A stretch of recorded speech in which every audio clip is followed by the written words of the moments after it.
வேளச்சேரியில் 7 மாத கைக்குழந்தை உட்பட 8க்கும் மேற்பட்டோரை திருநாய் கடித்து குதறியுள்ளது. வேளச்சேரி பகுதியில் பவானி தெருவில் வசித்து வரும் நாகேந்திரனின் 7 மாத குழந்தையுடன் அவரது தாயார் வீட்டின் வாசலில் அமர்ந்திருந்துள்ளார். அப்போது அங்கு ஓடி வந்த திருநாய் ஒன்று நாகேந்திரனின் தாயாரை கை மற்றும் காலில் கடித்தது. இதில் கையில் இருந்த தவறி விழுந்த குழந்தையையும் நாய் கடித்தது. உடனடியாக அருகில் இருந்தவர்கள் நாயை அங்கிருந்து விரட்டினர். அங்கிருந்து சென்ற நாய் பார்க் அவென்யூ முதல் தெரு மற்றும் 2ஆம் தெருவில் மேலும் சிலரை கடித்துள்ளது. 9 வயது சிறுவன் உள்ளிட்ட 8க்கும் மேற்பட்ட நபர்களை அந்த நாய் கடித்துள்ளது. காயமடைந்தவர்கள் மருத்துவமனையில் சிகிச்சை பெற்று வீடு திரும்பினர். 7 மாத குழந்தையின் கையில் பலமாக காயம் இருப்பதால் தையல் போட வேண்டும் என மருத்துவர்கள் கூறியுள்ளனர்.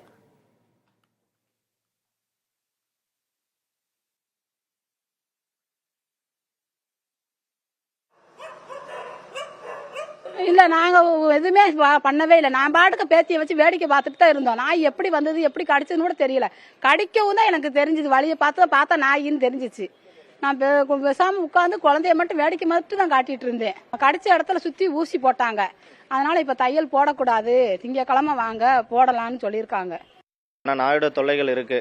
ஏன்னா என் கூட குழந்தைய அட்மிட் பண்ணவர், அவர் ஏற்கனவே கம்ப்ளைண்ட்டும் பண்ணியிருக்கேன். எங்க ஏரியால நிறைய நாய்ங்க இருக்கு, யாரும் எதுவும் ஆக்ஷன் எடுக்கல அப்படின்ற மாதிரி அவர் சொல்லிட்டு இருந்தாரு.